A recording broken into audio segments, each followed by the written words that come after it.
আসসালামু আলাইকুম রহমতুল্লাহি ওয়া বারাকাতুহু। আজ 21শে ফেব্রুয়ারি ভাষা শহীদ দিবস।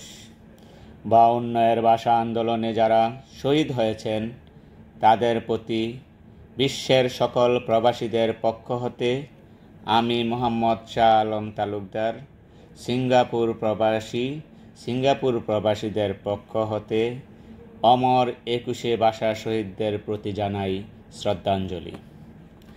আমি আরও শ্রদ্ধাঞ্জলি জানাই যারা জুলাই আগস্টের আন্দোলনে শহীদ হয়ে এনে দিয়েছেন আজকের এই বাংলাদেশ।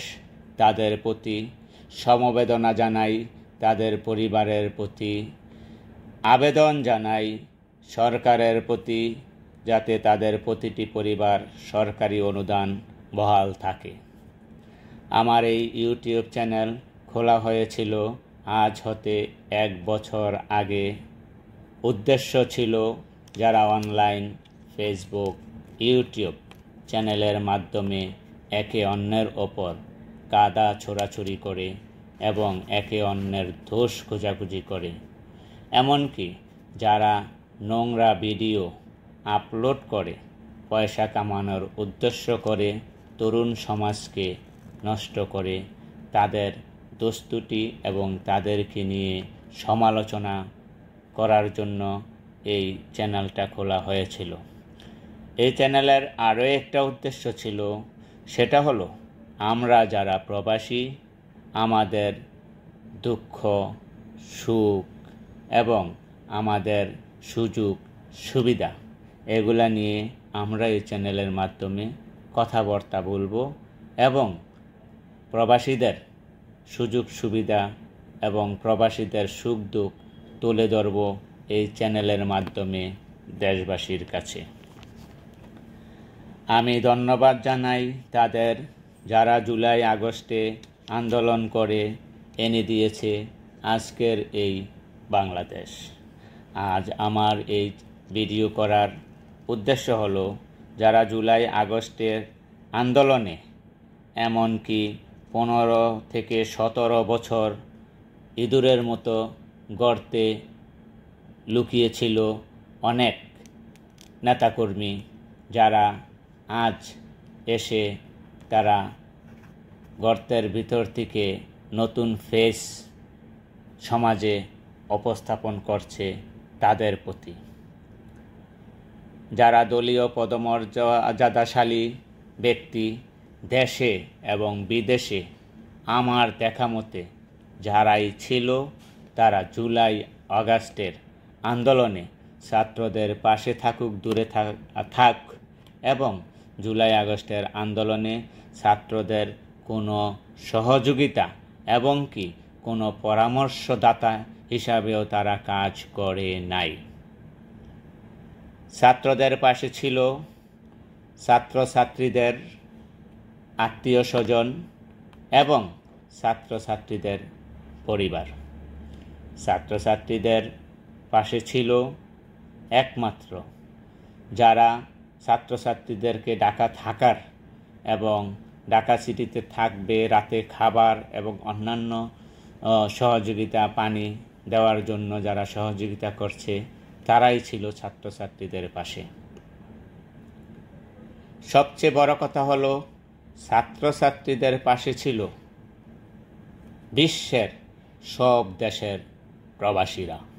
তারা প্রবাসীরা যেই দেশই ছিল সেই দেশের পথে নেমেছিল বাংলাদেশের ছাত্রছাত্রীদের পক্ষে এবং বাংলাদেশের স্বৈরাচারী সরকারের বিপক্ষে।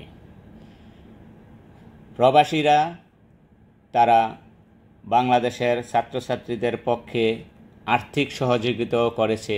আমার জানা মতে আমি সিঙ্গাপুর থেকে আমি নিজে কিছু রেমিটেন্স আমি বাংলাদেশে দিয়েছি ছাত্রছাত্রীদের জন্য।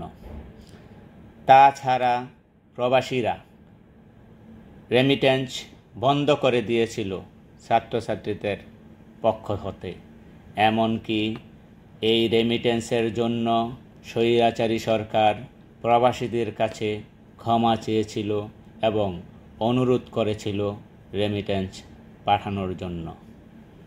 এতে প্রমাণিত এটাই হয়, সবচেয়ে বড় ভূমিকা রেখেছে এই ছাত্রছাত্রীদের পাশে থেকেছে প্রবাসী, যারা আমরা বিদেশি।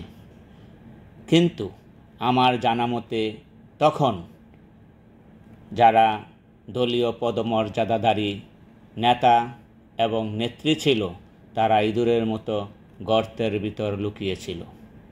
আজ আমার এই ভিডিওতে হয়তো ওই গর্তের ভিতরের লুকায়িত নেতা আমার বিরুদ্ধে অনেক কথাবার্তা বলবে, কিন্তু আমি চ্যালেঞ্জ করে বলতে পারি, কোনো গর্তের ভিতরের নেতা যদি বলতে পারে 1 জুলাই থেকে 5ই আগস্ট পর্যন্ত কোনো সহযোগিতা করেছে, তাহলে যদি তারা দেখাইতে পারে কোনো প্রমাণ, আমি 3টা প্রমাণ চাই এক এক নেতার থেকে, তাহলে আমি তাদের কাছে ক্ষমা চেয়ে নেব।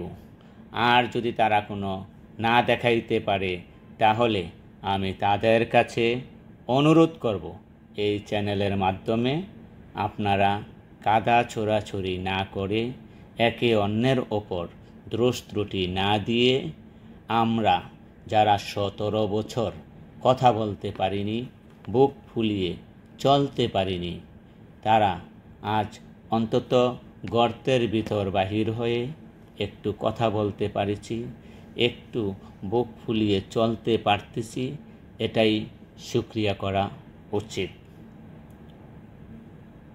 প্রবাসে সকল দলীয় নেতাকর্মী আসে, সকল দলীয় নেতাকর্মীদের সাথে আমাদের কথাবার্তা হয়। সব কিছুর মাধ্যমে এই জুলাই অগাস্টের বিপ্লবের ভিতরে আমি সিঙ্গাপুর প্রবাসীদের পক্ষ থেকে আমি নিজে দেখেছি, এখানে শুধু প্রবাসীরা ছিল, কিন্তু কোনো দলীয় নেতাকর্মীদের কোনো ভূমিকা ছিল না। আজ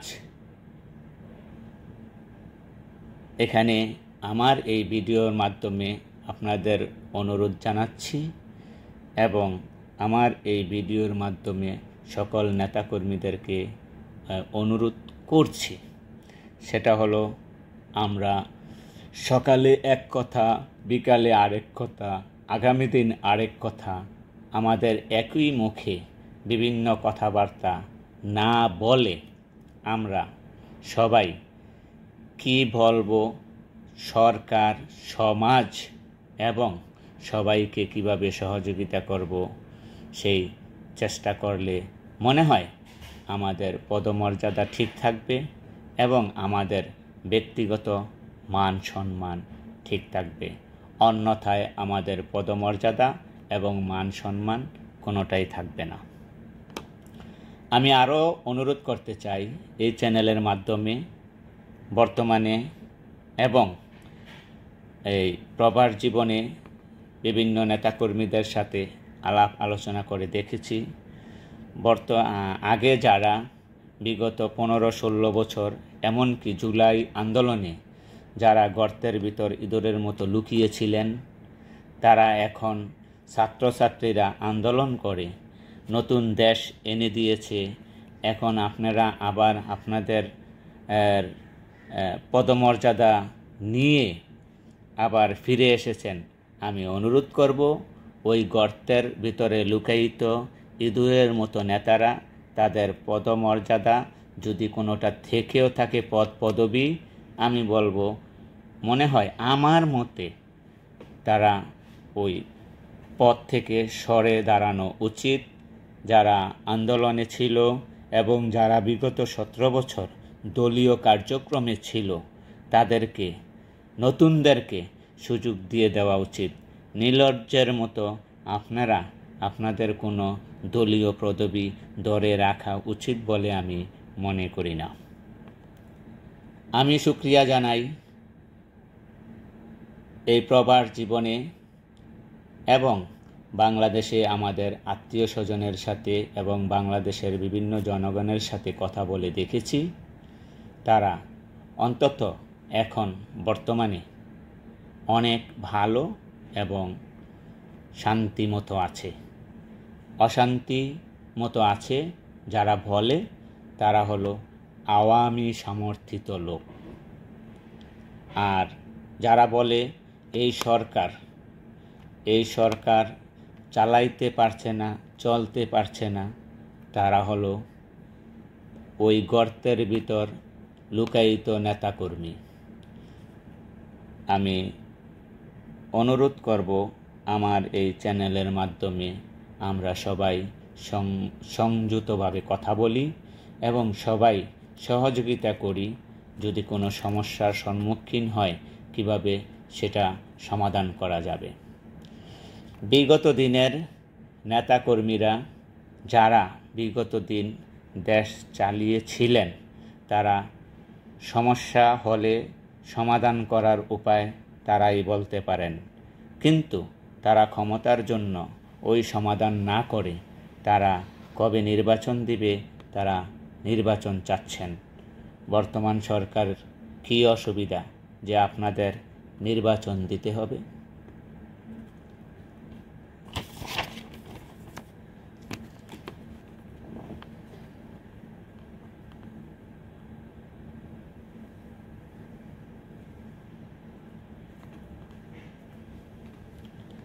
আমার একটা কথা মনে পড়ে, সেটা হলো দেলোয়ার সাঈদীর একটা ওয়াজে সে একটা কার্যক্রমে বলেছিল যে কোনো একটা প্রশ্নে যে কিটা আপনারা বুঝেন না, তখন প্রশ্নের উত্তরে ছিল যেটা বুঝি না সেটাই বুঝি না। তো সেই রকমই আমার এখানে অনেক দলীয় নেতাকর্মী আসলে আমি প্রশ্ন করতাম আওয়ামী লীগ সরকারদের নিয়ে, যেমন আপনাদের সরকার কি করেছে, তখন বলতো এটা করেছে, ওটা করেছে, এই উন্নত করেছে, সেই উন্নত করেছে। ভাই এটা ওটা না বলেন কয়েকটা উদাহরণস্বরূপ বলেন, কয়েকটা দেখান, তখন বলতো কি সব কিছুই করেছে।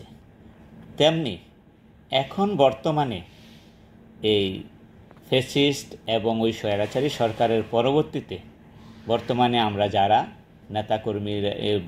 যারা নেতাকর্মী আছে তারাও সেম কথাই বলতেছে। হ্যাঁ, সরকার কি করতেছে, এটা পারে না, ওইটা পারে না, সমন্বয়করা এটা করছে, অমুক জায়গায় ঘুষ খাচ্ছে, অমুক জায়গায় ঘুষ খাচ্ছে, ঠিক আছে তাড়াতাড়ি নির্বাচন দিয়ে দে। আমি বুঝি না ছাগলের 3 নাম্বার বাচ্চার মতো যারা গর্তের ভিতর লুকিয়ে ছিল তারা পদপদবি নিবে, তারা রাষ্ট্র ক্ষমতা নিবে, তারা এমপি মন্ত্রী হবে, কিন্তু ছাগলের 3 নাম্বার বাচ্চার মতো ওই সেম প্রশ্নের উত্তর কেন আসতেছে যে সরকার কিছুই পারছে না। তখন জিজ্ঞাসা করলাম অসুবিধা কি? কোনো কিছুই তো হচ্ছে না। কি হচ্ছে না? ওই দেলোয়ার হোসেন সাঈদীর মতো সব কিছুই হচ্ছে না। তো আমি ওই সকল আওয়ামীপন্থী সমর্থকদেরকে অনুরোধ করব আমার এই চ্যানেলের মাধ্যমে, সেম আওয়ামীপন্থী যারা আওয়ামী লীগকে পছন্দ করত তারাও এই ধরনের কথাবার্তা বলতো। এখন আমরা যারা বর্তমান দলীয় রাজনৈতিক ব্যক্তিদের পছন্দ করি তারাও সেম কথাই বলি। অতএব জুলাই আগস্টের আন্দোলনের সময় ওই সকল ব্যক্তির কথা অনেকটা পরিবর্তন ছিল এবং অনেকেই এসে এই করে ফেলবে, অমুকটা করে ফেলবে, এটা করা দরকার, ওটা করা দরকার, এ সকল কথা নিয়ে বলছে। কিন্তু এখন ওই সকল সমর্থকরা এসে তাদের কথা চেঞ্জ হয়ে গেছে। আর সবচেয়ে বড় কথা হলো দেশের একটা জিনিস দেখেছি, সেটা হলো আওয়ামী লীগের 17 বছর স্কুলের সেক্রেটারি, স্কুলের সভাপতি, কলেজের সেক্রেটারি, কলেজের সভাপতি, অমুক প্রতিষ্ঠানের সভাপতি, অমুক প্রতিষ্ঠানের সেক্রেটারি, তারপরে সদস্য, তারপরে বিভিন্ন ব্যবসা প্রতিষ্ঠানের সভাপতি, বিভিন্ন ব্যবসা প্রতিষ্ঠানের সেক্রেটারি যারাই ছিল আওয়ামী লীগের সময়, ওই সকল যখন প্রধানমন্ত্রী হইতে আরম্ভ করে, যখন দেশের নিম্ন পর্যায়ের একটা চেয়ারম্যান পর্যন্ত সবাই পালিয়ে যায়, ওই সকল জিনিসপত্র এবং ওই সকল স্থানগুলা এখন দখল করতেছে আমাদের বিভিন্ন ওই গর্তের ভিতর লুকায়িত ছিল কিছু নেতাকর্মী। আমার অনুরোধ রহিল, এই 17 বছর আপনি কোথায় ছিলেন? তাহলে কি আপনাদের কি আবার ওই কিছুদিন আগে অনেক বড় ধরনের এক নেতা, সব নেতার নাম আমি জানি না কারণ আমি রাজনীতি করি না, তাই সব নেতার নাম আমি জানি না, তো ওই নেতা বলেছিল যে আওয়ামী লীগ তো পালাইতে পারছে, আপনারা পালাইবারও সুযোগ পাবেন না। তো বর্তমান পরিস্থিতিতে দেখতেছি যে চোরের মার বড় গলা, যে নেতা কর্মীরা এইসব কথা বলে, ওয়ান মোর টাইম জুলাই আগস্টের আন্দোলন আসবে, ওই সকল নেতাকর্মীরাই পালাইতে পারবে না এবং পালানোর সুযোগ পাবে না। আওয়ামী লীগ পালিয়ে গিয়েছে, দেশের যেই সকল ক্ষতিগ্রস্ত হয়েছে, বর্তমানে যারা ক্ষমতায় আসে নাই, তারা যেই সকল অন্যায় অত্যাচার করতেছে, তাদের ওই সময় আবার জুলাই আগস্টের সময় আসতেছে, তারা কোথাও পালাবার সুযোগ পাবে না। আমি মনে করি যে কোনো প্রতিষ্ঠানে এবং যে কোনো প্রতিষ্ঠানের যে কোনো পদমর্যাদা যেটাই যেখানে প্রয়োজন, সেখানে তাদের এলাকার ভিতরে নির্বাচিত হবে। স্কুলের সভাপতি নির্বাচন করতে হলে স্কুল নতুন করে ইলেকশন দিবে, কলেজের সভাপতি নির্বাচিত করতে হলে কলেজে নতুন করে ইলেকশন দিবে। ইলেকশনের মাধ্যমে যে নির্বাচিত হবে সেই হবে সভাপতি, সেই হবে সেক্রেটারি, এভাবে দলীয় পদমর্যাদা যাদের যা দরকার। কিন্তু দলীয়ভাবে আপনারা আপনাদের পদমর্যাদা দিতে পারেন, পদমর্যাদা নিতে পারেন, কিন্তু বিভিন্ন প্রতিষ্ঠানের পদমর্যাদা কেন আপনারা বহাল করেছেন সেই আওয়ামী লীগের মতো, তারা যেটা 17 বছর করে এসেছিল।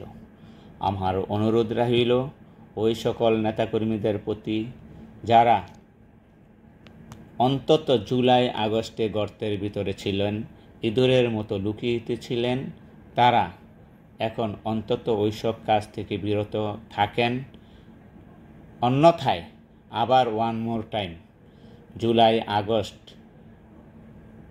আন্দোলন করার জন্য আমরা প্রবাসীরা এবং দেশের ছাত্ররা, দেশের জনগণ আবার দাঁড়িয়ে আছে এবং তারা, আমার মনে হয় তারা তৈরি হয়ে আছে কখন আবার এরকম একটা সুযোগ আসবে।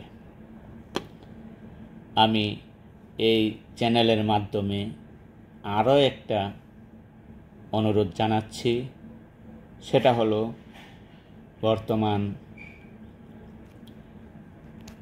সরকারের প্রতি। সরকারকেও আমি অনুরোধ করব, আমি যেই দেশে আছি সেই দেশে দেখেছি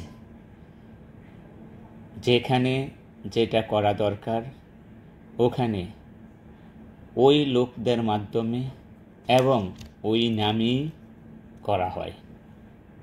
তেমনি একটা এক্সাম্পল দিব, প্রবাসীদের জন্য এয়ারপোর্টে প্রবাসী লাঞ্চ উদ্বোধন করেছেন প্রধান উপদেষ্টা।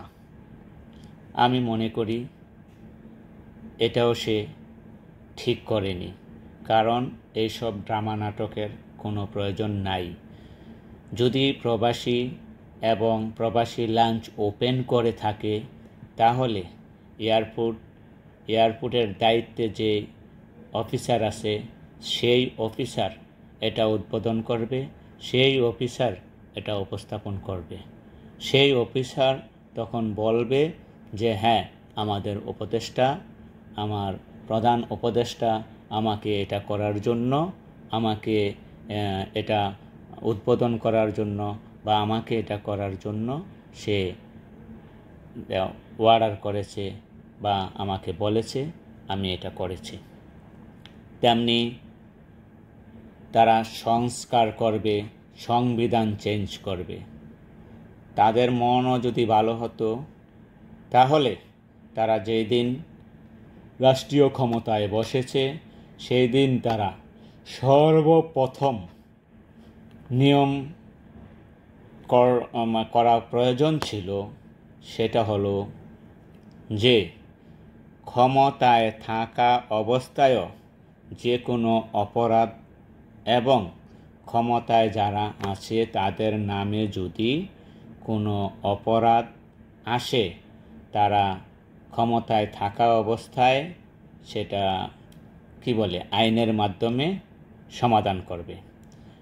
এবং আরও একটা সর্বপ্রথম নিয়ম করা উচিত ছিল, যেমন বর্তমানে আমরা দেখি যে আগের যারা এমপি, মন্ত্রী এবং যারা বিভিন্ন সচিব এবং ওপরের পর্যায়ের যারা ছিল তাদেরকে অ্যারেস্ট করা হয়েছে এবং তাদেরকে যখন হাজির করতে জেলে নেওয়া হয় বা ইয়াতে কি জানি এই হাজিরার দিনে যে হাজির করতে নেওয়া হয়, তখন এদেরকে দেখা যায় এক একজনের বেশ, পোশাক, পরিচ্ছদ মনে হয় এরা কোনো দাওয়াতে যাচ্ছে। তো সর্বপ্রথম তাদের সংশোধন এবং সংস্কার করা দরকার ছিল এইসব নিয়মকানুন, আমি মনে করি। কারণ এসব নিয়মকানুন চেঞ্জ না করার কারণ হলো তারাও যদি কালকে সকালে সেম অপরাধী হয়, তাদেরকেও যাতে এই ধরনের সম্মানিত করা হয়, যার জন্য তারা এই নিয়মটা করে নাই। দেশের সকলের নিয়ম এক হতে হবে, এটাই জনগণের যা নিয়ম হবে সরকার প্রধানের তাই নিয়ম হবে। জনগণের যদি হ্যান্ড করা পরিয়ে আদালতে তোলা হয়, দেশের সরকারও যদি অপরাধ করে, প্রধান উপদেষ্টাও যদি অপরাধ করে, তাকেও হান করা পরিয়ে আদালতে নিতে হবে। এটাই হলো সর্বপ্রথম সংস্কার করা তার উচিত ছিল। আমি মনে করি যেহেতু এই সংস্কার সে করেনি, তাহলে তার ভিতরেও সন্দেহ এবং তার ভিতরেও সমস্যা আছে। কারণ সে সরকারি পদমর্যাদাশীল ব্যক্তিদের এক চোখে দেখবে আর দেশের জনগণকে অন্য চোখে দেখবে। নতুবা আমি মনে করি যদি আমার এই ভিডিও সরকারের কোনো কর্মকর্তার গায়ে লেগে থাকে, তাহলে আমার মতে, আমি কোনো রাজনীতিবিদ না, আমি কোনো রাজনীতি করিও না, আমার মতে আমার বাংলাদেশের সকল প্রবাসীরা এখানে এসে যেই সুখ দুঃখ এবং যেটুকুই আমার সাথে সহযোগিতা করে, আমি আস্তে আস্তে আরও ভিডিও দিব এবং এক একটা করে আমি অনেকগুলা প্রজ্ঞাপন 6 তারিখে লিখে রেখেছি। এর ভিতরে অনেকগুলা কার্যক্রম হয়েছে, অনেকগুলা বাকি আছে। তো আমি মনে করি সর্বপ্রথম সংস্কার করা উচিত সরকারের, যে ক্ষমতায় থাকা অবস্থায়ও যদি কেউ সরকারের কারো নামে কোনো অভিযোগ তোলে, সে আইনের মাধ্যমে তা সমাধান করতে হবে। এটাই আমার শেষ অনুরোধ। আমার এই ভিডিওর মাধ্যমে আমি আরও একটা জিনিস উপস্থাপন করতে চাই, সেটা হলো আমি সিঙ্গাপুরে আমার একটা প্রতিষ্ঠান আছে, সেটা হলো SR পরিবহন অথবা তালুকদার পরিবহন, যেটা SR বা তালুকদার পরিবহন হিসাবে পরিচিত। এটার মাধ্যমে আপনারা সিঙ্গাপুর হতে বাংলাদেশের যে কোনো ডিস্ট্রিক্টে মালামাল পাঠাতে পারেন সুলভ মূল্যে, এবং বাংলাদেশ হতে যে কোনো মালামাল আনতে পারবেন সুলভ মূল্যে। আমার প্রতিষ্ঠানটি হলো 38 কিন্তা রোড, জামান সেন্টারের পিছনে খালি মাঠের পশ্চিম পাশে পেয়ে যাবেন SR বা তালুকদার পরিবহন।